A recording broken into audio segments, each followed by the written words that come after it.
Good morning. Welcome to the Church of the Holy Trinity in Juneau, Alaska, on the second Sunday of Lent. Thank you for joining us.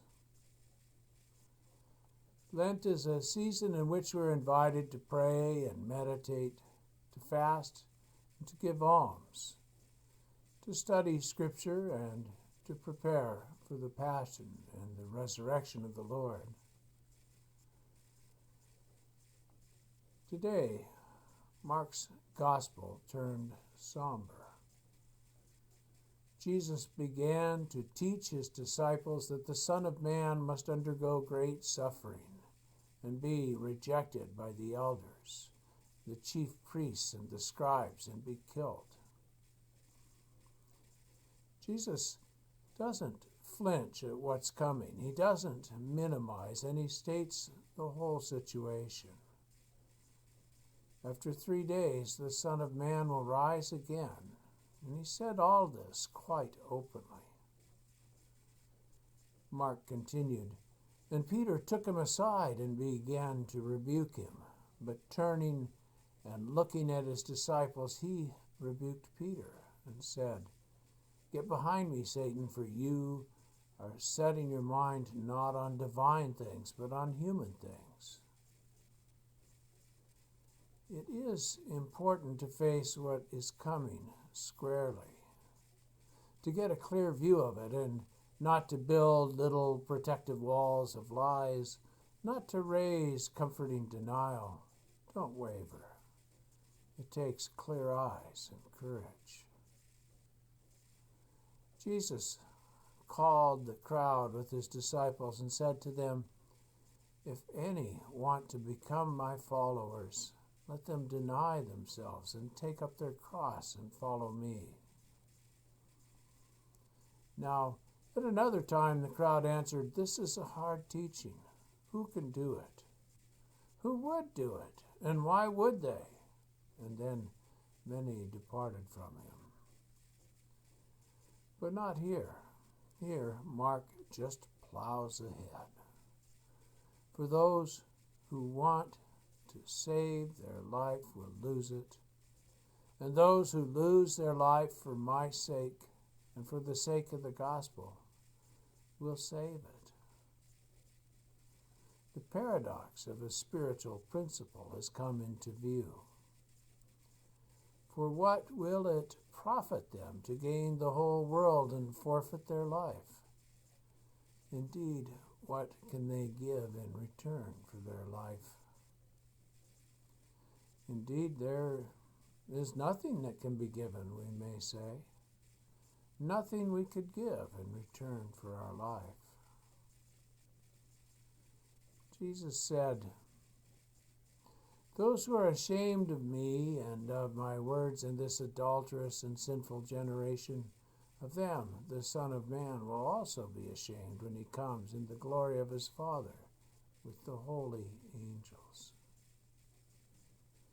There is nothing we could give except our gratitude. Accept our gratitude.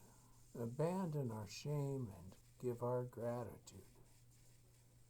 Gratitude is the key to the paradox, the key that opens the door that opens to life.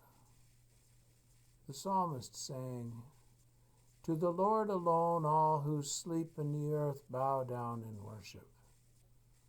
All who go down to the dust fall before him."